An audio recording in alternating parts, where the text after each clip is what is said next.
What's up, y'all? I'm Rich Slayton, caster for Clash Royale League, and this is my list of the top 5 most valuable players in CRL so far this season. Before we get started, don't forget to subscribe to my channel, like this video, turn on the bell for notifications because this is a great place for all your Clash Royale esports stuff, best of 5s, tournaments, CRL news, insight into the overall scene. This is the place, so please hit subscribe, and of course, don't forget to use code RICH inside all of your Supercell purchases. Let's jump right in to our list. 5 of the players who've had the biggest impact on their team seasons. This isn't necessarily the 5 best players in the league, although you could kind of look at it that way. It's more of the 5 players who've had the biggest influence on where their teams are at this stage.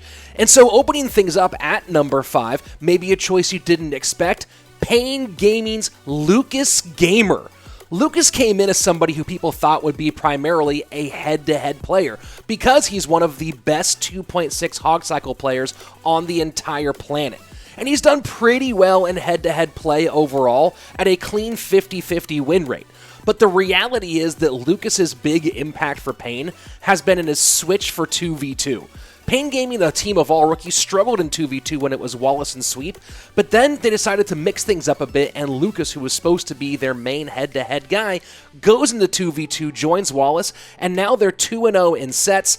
They're on a nice little win streak, and it's looking good for Pain Gaming. They are within striking distance of the playoffs. You add in overall that his win rate of 59% puts him at 7th place overall on the season win rate list, and that's pretty big. He had some head-to-head losses, but look at who he lost to, right? Morten, Egór, and BeTTis. 3 top-tier players. Got some big head-to-head wins, but again, that 2v2 has been so huge. And what he and Wallace have been able to do has been pretty solid 2v2 work.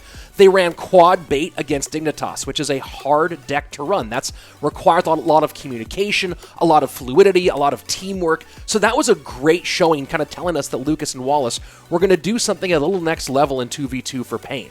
But then the big moment came when they blew Liquid out of the water. Yes, Team Liquid has not been great in 2v2 this season, and it's been kind of a consistent talking point, but they went with the double Expo, which Pain as an organization has run more than anyone if you go back to the 2019 seasons, but they did a great job selecting decks and then taking advantage of situations that they felt like would put pressure on the 2v2 duo from Liquid that clearly wasn't on the same page. So good deck selection, good pressure. Lucas is my number 5 most impactful player. If Pain Gaming makes it into the playoffs this season, and they are right on the bubble, especially with that vacated win because of their rules, their penalty for rules violations. If they make it in, I think it's going to be a big part because of Lucas and the switch to 2v2. But of course, shout out to the whole team, especially Vitor, who's been good in the head-to-head play. Coming in at number 4, a player I already mentioned, and this player has been around in Clash Royale League for a long time, but took some time away. Of course, it's BeTTis, formerly known as SaintBelikin, but really just shorten it to make things easier. Bale has been absolutely huge for Cream Royale BETTIS, and is a big part of why they are still in the playoff hunt. His win rate right now is just under 70%, and while we thought it was going to be because of 2v2, he was brought in with the thought he would be a 2v2 specialist.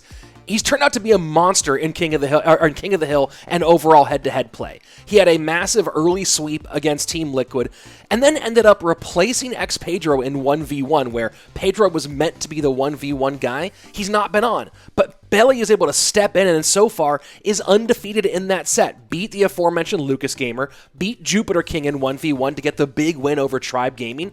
He's been huge, and his success in head-to-head play is a major reason why Cream is still in the mix for the playoff hunt. The big thing is his deck variance, right? BeTTis's always been someone who really understands the game overall. We know that he's really good in a situation with bans, but here, talking without bans, he's still playing really well and doing great with deck variance. In 16 games, he's run 13 different decks with 11 different win conditions, including, of course, a couple of big wins with Clone, which is his signature. Played some Lava Clone, played some Golem Clone, but he also has been able to play Lava and kind of throw off his opponent and make them wonder, is this clone, is this not clone? But he's had really good deck variants this season. Yes, let's put the caveat in, there is some controversy over elixir counting, but my suspicion is that a lot of the teams are doing it, a lot of players are doing it, but Belly has never been one to try to obfuscate things. He's not hiding it, he's just being more obvious about it than other teams are who are doing the same thing. Either way, whether you see your opponent's elixir or you don't, whether it's a coaching call telling you or there's not, Belly is still playing great Clash Royale, still almost 70% on his win rate, and as Cream enters the back half of the season in 6th place, it feels very much like holding on to that position will depend in a big way on the play of Belikin. For our number 3 spot on the list, a lot of players could have been here and all from the same team. I am talking, of course, right now about our leaders in SK Gaming, but I had to go with one player, and it really was kind of a clear pick in the end. It's the mad scientist himself, OPSam, who has been amazing this season in both 2v2 and head-to-head play, pulling double duty. In 2v2, he and Morten have been on a tear, going 10-1 in their first 5 sets of 2v2, only losing this last weekend in a bit of a shocker to MISFITS off of some uncharacteristically out-of-sync play that I think on Twitter Morten said was more on his side than not, but of course we also mentioned during the broadcast that we saw Sam yawning during the opening moments. Either way, they've still been great. 10-1 in games over their first 5 sets. They're 5-1 in sets, and overall SK Gaming is, of course, 5-1 and currently in the lead for the league.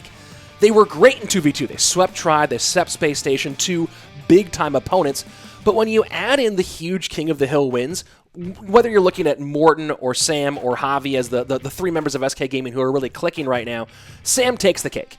In all but one of his King of the Hill appearances, he has earned at least 1 win, which is important, right? Get the 1 win, that's your primary goal in King of the Hill. But that also includes a massive, dominant sweep against Tribe Gaming's TNT, Buffmac, and Jupiter King in a match where these 2 teams were undefeated and the winner would take sole control of that first place position. SK came out on top, and a huge part of that was that Sam went 2-0 in the 2v2 alongside Morten, and then came out and swept 3 of the best players in CRL back to back to back. Of all the players that are on this list, Sam probably has the best support around him, right? With world-class players like Morten and Javi.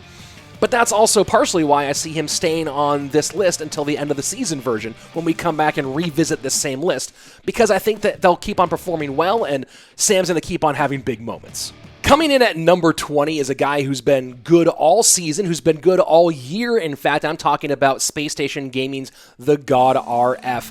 And at first glance, you might look at his numbers and go, well, hold on, he's got a 65% win rate. That's behind OPSam, that's behind Belikin. Why is he number 2 on the list and not number 3 or number 4? Well, this is a most valuable player list, not a best win rate list. And when you look at what RF has meant to Space Station this season, and not just his win rate, but his work rate, you can see he clearly deserves to be number 2 on this list.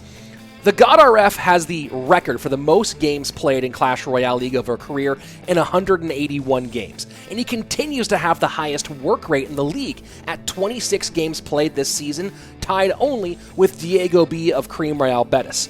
Those big-time numbers come from not just his 2v2 play, but this season, his insane King of the Hill performances, with a record 3 sweeps in King of the Hill. That's insane, taking out Pain Gaming, CHIVAS Esports, and Cream Royale BETTIS 1, 2, 3 every single time. RF is doing a straight-up carry for Space Station Gaming. A complete crazy carry. In fact, when you think about what he did in 2v2, his first 2 2v2 matches of the season were with LaPoKaTi, not his 2v2 partner, who he doesn't share a common language with, instead of his longtime partner, AC Craaaap, who was benched for a little while because of rules violations. You have what's clearly an even more impressive performance. In fact, it's really easy to imagine a world where this season wasn't disrupted by AC's rules violations, and maybe RF's 2v2 win rate is a little bit higher than it is. Maybe they won one of those 2 sets that they lost as opposed to losing a couple of sets. Either way, the God RF has put up a 65% win rate while being tied for the most games played on the season, and has completely carried his team through the King of the Hill with 3 sweeps. It's insane. He's got the vast majority of the wins for Space Station right now, and he's doing something that no one's done before. And we talk about being an MVP, talk about being a most valuable player, RF right now is Space Station Gaming. Lapo's phenomenal. Bassotto is great. AC is an excellent 2v2 partner, but right now Space Station is the RF show.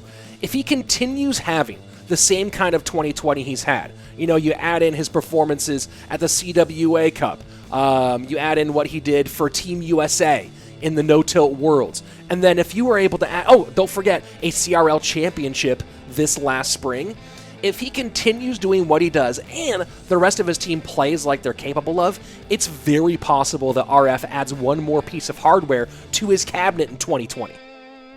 Before we jump into the number one spot on this list, I think it's important to do an honorable mention to a player who most people are saying has put more heart into this league than anyone else in any CRL roster, and that's DiegoB. After 4 seasons wearing the blue, he's left Team Liquid, and now with CHIVAS Esports, and I know that Diego left not being happy with his World Championship performance and really wanted to prove himself, and there's no question, in my opinion, that he has. His 58% win rate puts him tied for 8th in the league alongside IMJP right now. And he and Pompeyo are one of the top 3 duos in 2v2 with a 4-2 record in sets. They have been great in 2v2. You add in his King of the Hill sweep over Team Queso, which is no small feat, and what you have is arguably shaping up to be the best season of his career.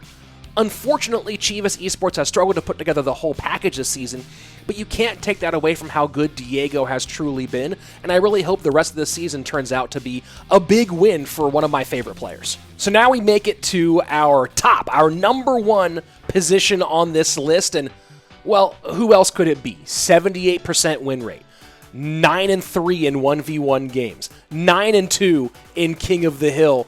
There's no question, it's Team Queso's Ruben.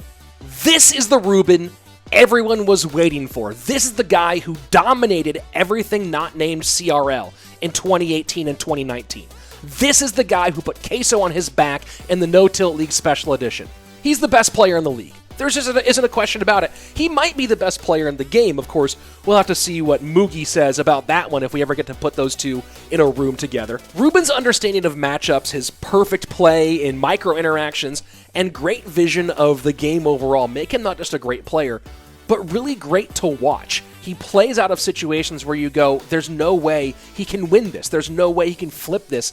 And he does it over and over and over again. 78% win rate in 23 games at the highest level of Clash Royale. It's completely nuts. And we're talking about an MVP list. His win rate alone would put him at the top of this list, but you want to be a most valuable player. He not only is he dominant, but he's pretty much done it all by himself. That's a most valuable player. When you compare his record to the rest of Team Queso, Queso's run 11 sets so far this season, and he is either fully or mostly responsible for 8 of those 11 sets. His win rate of 78%, look at that compared to the rest of the team with a combined 45%. You know, the only real blot on his record this season, if you can even think of one, is his loss in a 1v1 set to Javi 14 of SK Gaming early in the season, but Javi's sort of always been the thorn in Ruben's side, going back to 2019 as well, so, you know, I'll give him that one. What I want to see is what happens when he and Javi meet again in the playoffs, or potentially again if they make it far enough along in the World Finals. Ruben is a phenomenal player, someone who we heard about like crazy before CRL, someone that everyone knew was great, and it didn't quite pay off in CRL so far up until now. And right now we are watching one of the all-time great performances, one of the all-time great seasons that will ever take place inside of Clash Royale League. So that's it for our list. That's my top 5 list of the most valuable players at this stage in the season for Clash Royale League West. Let me know if you think I got it right. I think these are the guys who've had the biggest impact and might have the biggest impact. Of course, we have a few weeks left of the season, so we'll revisit this list, revisit this conversation as we move into playoffs. Maybe either before we move into playoffs or when we're done with playoffs, we'll look at this whole situation again. But right now, these 5 players seem to have had the biggest impact on their team seasons. and might be the difference makers in a playoff spot or not, a World Finals berth or not. Let me know in the comments if you think that I got the ordering right, or if you think there's a player who should have been mentioned on this list instead of somebody else. If you think there's another honorable mention that needs to be put into this conversation as well. That's it for the list today. Of course, don't forget to subscribe to this channel, ring the bell for notifications, like this video, and I will see you back here on my channel. I'm Rich Slayton, and this is the best place for Clash Royale esports.